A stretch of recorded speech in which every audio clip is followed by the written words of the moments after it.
wish upon a star. Makes no difference who you are. Anything your heart desires will come to you. Welcome back to StillerBros at the Movies. It's a little late for our 10th anniversary, but I guess this is the closest thing we can put out to a 10th anniversary episode. Yeah, although if we had planned a 10th anniversary, it might have been messed up by the strikes, but it doesn't matter now. Today, we are commemorating a different anniversary, though. 100 years ago, two brothers and their friends set up an animation shop in the back of an accountant's office. Now, Walt Disney Pictures is one of the biggest entertainment companies in the world.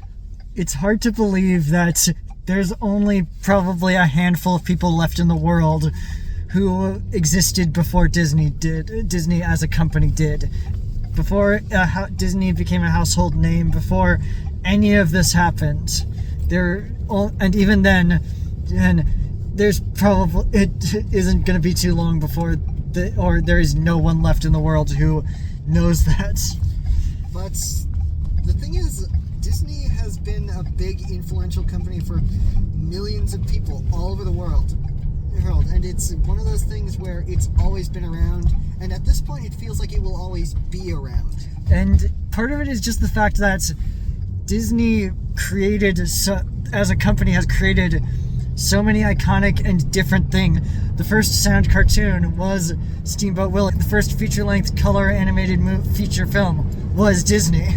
So now here, 100 years after they started in a little shop in the middle of Missouri, they just we've got this idea of, hey, this company basically rules the world. It's got theme parks and cruise lines, and it owns other movie studios now. It owns islands. It's acquired some of the biggest names in entertainment, from Pixar to Star Wars to Marvel.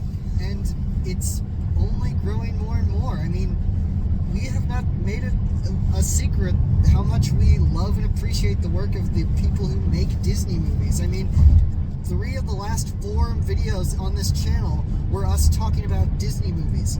And now, real quick, in case they buy Lionsgate, all 4 of the last 4 videos we've been talking about have been Disney movies. But with that 100 years, there has been some ups and downs. Companies' financial issues during World War II, and the Red Scare, and the less we say about the Chapek years, the better. The Chapek year, the better. But all throughout history, Disney, once again, has just felt like an empire that has always been here and will always be here. It's survived so much to come to the point where it's celebrating 100 years. Meanwhile, the other studio that's celebrating 100 years is barely doing anything. No, but the reason we are talking about this is because this movie is essentially Disney commemorating their 100th anniversary with the things that Disney is known best for, an animated feature. And what better animated feature to close out Disney's centennial year than a movie where the central gimmick is the thing that Disney has built their entire brand around: wishes. So, Wish is the next film on the Disney docket. It is their 60-second animated feature film. And there's not a lot riding on it. I mean, I don't mean like there's not a lot riding on it, like nobody's anticipating this, nobody has any heavy opinions on it. I mean in the fact that, once again, if this doesn't do well, Disney's not going anywhere. No, but this is still their 100th anniversary celebration, so they kind of want to do it big, and there is some talent behind this. Yes, we have the directors this time around being Chris Buck and Fawn Vera Sunthorn, who is, I might have butchered that hence the hesitation, who obviously Chris Buck is known for some of Disney's bigger films, like the first 2 Frozen movies, Tarzan, and Fawn Vera Sunthorn is primarily a story artist, including being the head of story on Frozen 2. And Jennifer Lee, the CCO of Disney Animation is back to writing. They don't seem to be building on the fact that this is basically a Frozen reunion, but it basically is.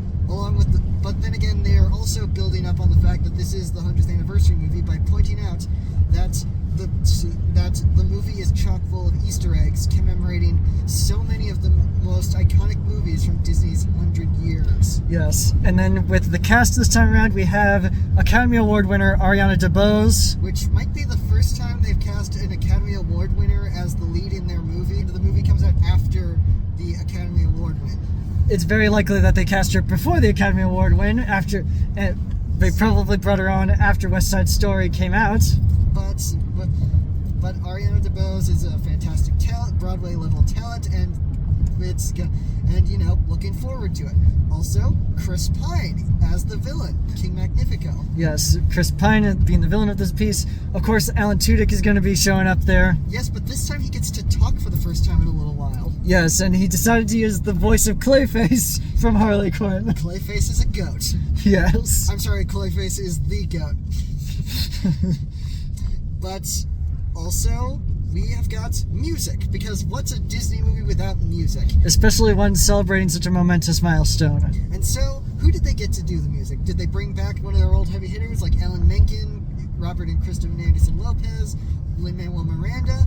Well, actually they went with something a little different. Julia Michaels and Ben Rice. Yes, Julia Michaels, obviously a pretty well-known pop star. She did the pop version of one of the songs in Ralph Breaks the Internet a couple years ago. She's probably best known for her song "Issues" that came out a few years back, but also she's mostly worked behind the scenes as a songwriter in multiple genres. So yes.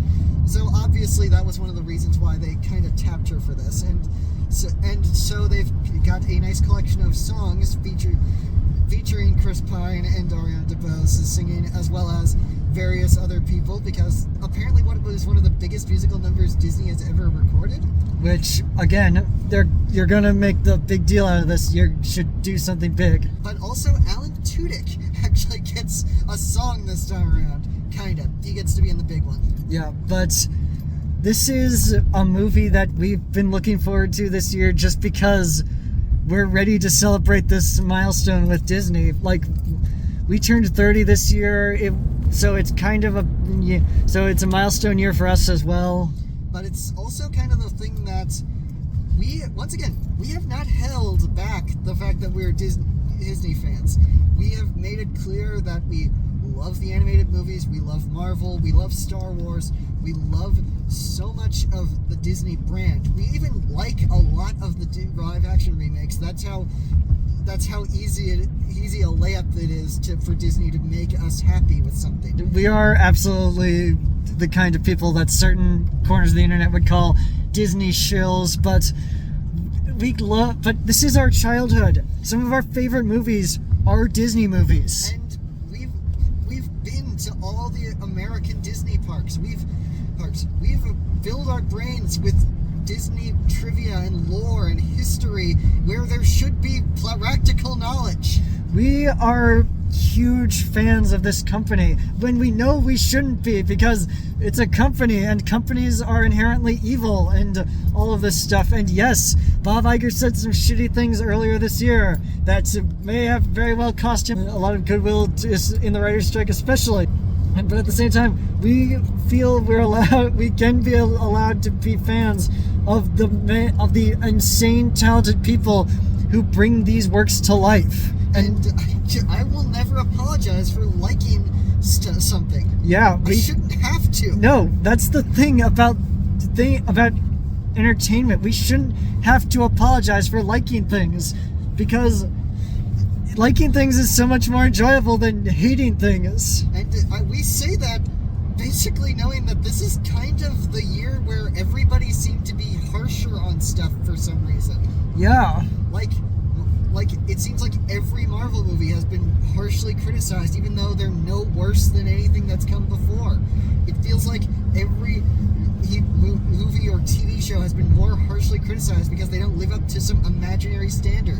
Hell, the fucking Super Mario Brothers movie, one of the biggest movies of the year, is rotten on Rotten Tomatoes. We say this knowing full well that using Rotten Tomatoes as a metric of how good or bad a movie is just not a way to live life, because you're basically basing it on the number of critics who liked something, not the amount they liked something, the number of people who liked it. Yeah. Here's the thing: the internet has been very either lukewarm or just going into slightly into the negative points with this.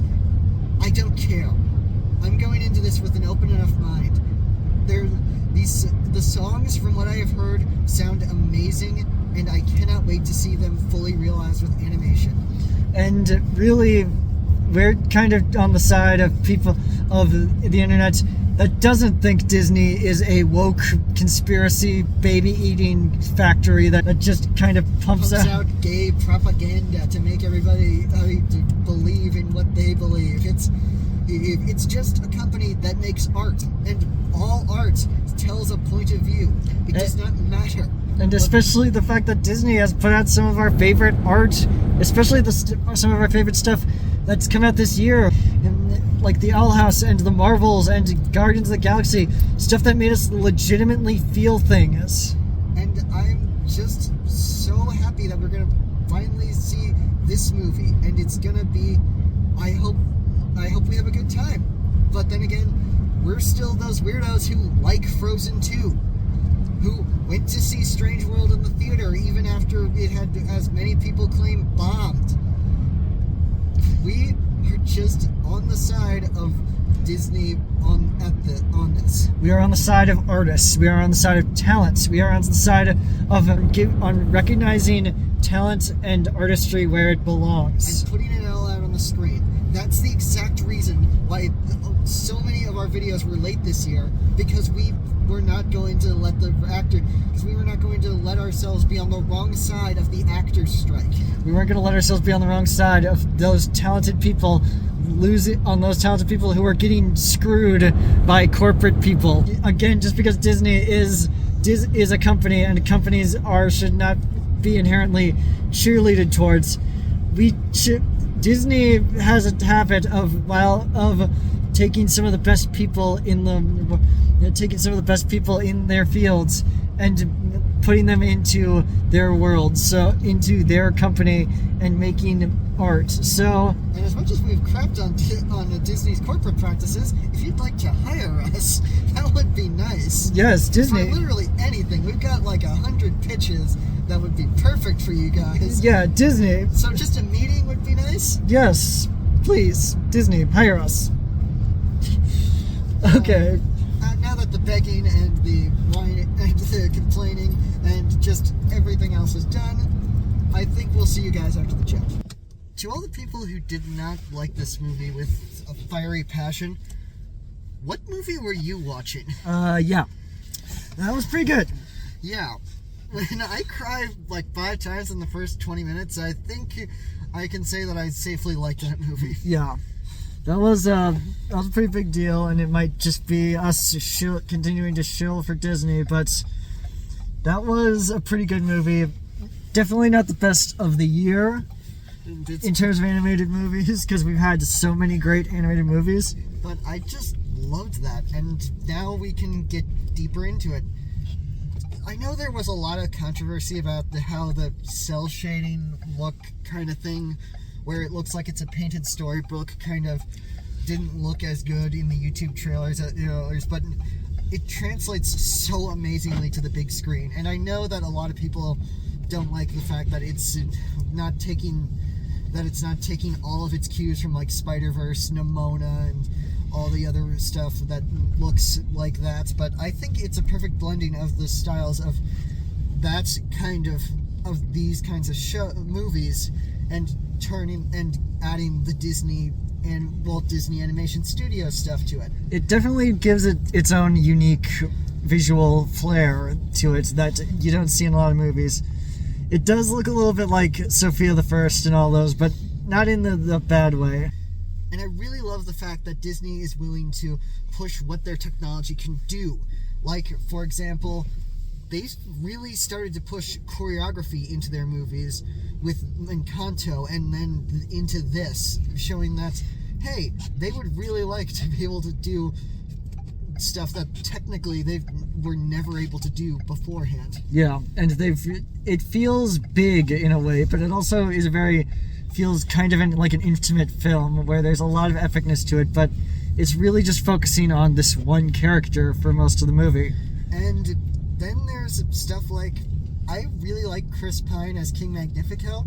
I love his song, This Is the Thanks I Get. I know that is a controversial take for some reason, but I'd argue that musicals are usually someone's inner thoughts being projected out, and therefore, why would a narcissist think that he should make his song sound dark and ominous when he legitimately thinks he is the hero of his own story? But I do have one criticism about him, and it's the fact that he kind of goes from zero to mustache twirly, over the line, insane villain a little too quickly for my liking. Yeah, that's kind of my big takeaway too, is that I think that the movie, certain elements of the movie progress a little bit faster than they probably should have. Like, the movie needed time to breathe in certain areas, where it felt like we probably could have, if we maybe got like an extra 10-15 minutes on the runtime, maybe we could have could have let some of the stuff flow a little better. But also in there's stuff like Ariana DeBose is fantastic as Asha. She's probably a new classic Disney character here to be added to the stable. She's able.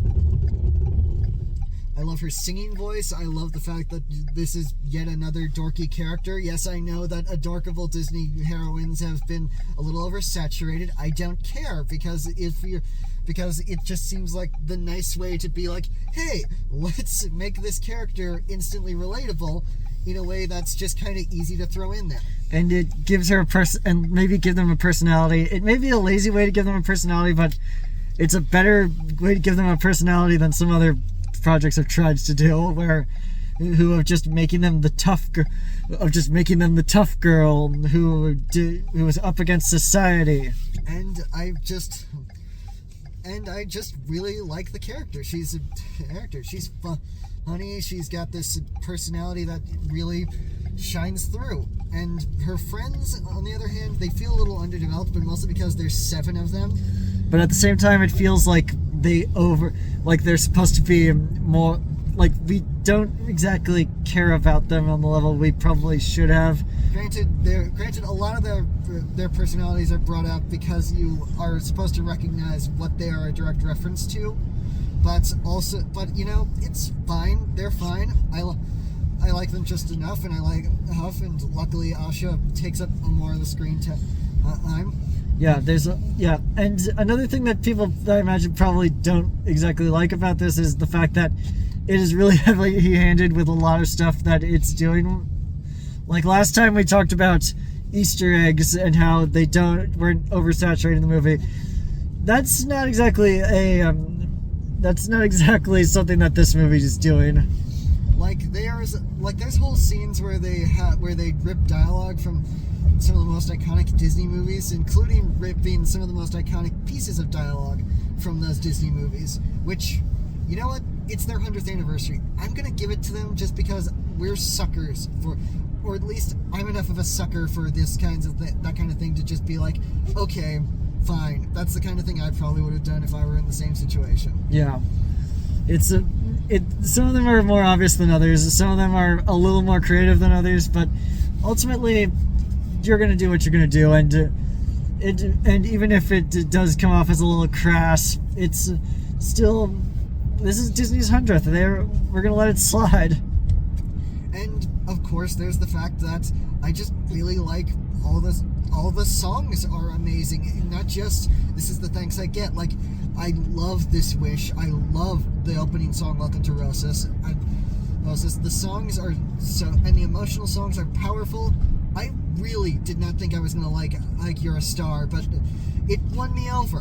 The little tease that they gave it a few weeks ago before this movie came out did not sell it well. I honestly thought this was going to be like the fixer-upper, the one that I can skip on re-listens. But you know what? It won me over a bit. Yeah. Like, Julia Michaels and Benjamin Rice did great with the songs. And I really think that that they're just fun songs. And why is Poppy a bad thing? I get that you're like, oh, it doesn't fit the setting of the movie, but it's like, okay, but hip hop didn't exist in the Revolutionary War, and there's all these other styles of music that just suddenly, I don't get it. Why do people think that these songs are lazy? I just don't get it. I don't know why anyone would think almost any song is lazy, unless it's the very few songs. Disney, I'm pretty sure Disney works hard enough on these. Why would you think that these are lazy? I really think that these songs clearly have enough effort put into them. I love these songs. I cannot wait to buy the soundtrack album. Yeah. I just don't get it. But I love the songs. They're fun. They're fun, and I love when the dance sequences are like the visuals are so good mixed with them that they're just classic Disney. Yeah. In ways that you almost feel like Disney should be perfect at, which they are. Yeah. Disney has a lot of, and it does follow a lot of Disney tropes, and there's a lot of, and there's certain stuff that feels like it's underutilized. There's a lot of stuff with Asha's family that kind of doesn't end up really going anywhere hugely. Like, there's one thing where it's brought up, but then it kind of disappears. It feels like it got lost in a draft or two. It feels like there was probably some extra drafts or even some scenes that got cut in the final version that helped develop everything out just to streamline it and make it a little simpler. I mean, I think Jenny Nicholson kind of said it best when she mentioned that there's a lot of side characters in this movie. Yeah. And so it kind of feels like everybody kind of got weighed down by each other. I don't want to assume what was going on, but it does legitimately feel like some things were meant to be in one draft, and then the next draft it's like, okay, what do we do here? Yeah. How do we fix this? I'm not gonna go on the full hate train that people usually go on when they dislike Disney movies, where they're like, oh, they didn't know what they were doing. But it's like, I think that they were kind of were trying to fix a few issues, and they kind of got lost in it. But still, I like this. I like this movie. Yeah. Once again, I cried a lot in this movie.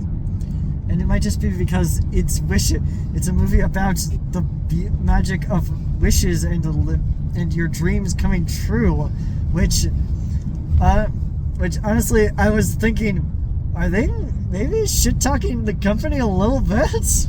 I mean, I don't know, but it's still a movie that I feel like it was the artists giving their all, and the metaphor, I think, was pretty clear that it's about creativity and dreams and wanting to just find what it is that makes you happy and pursuing it.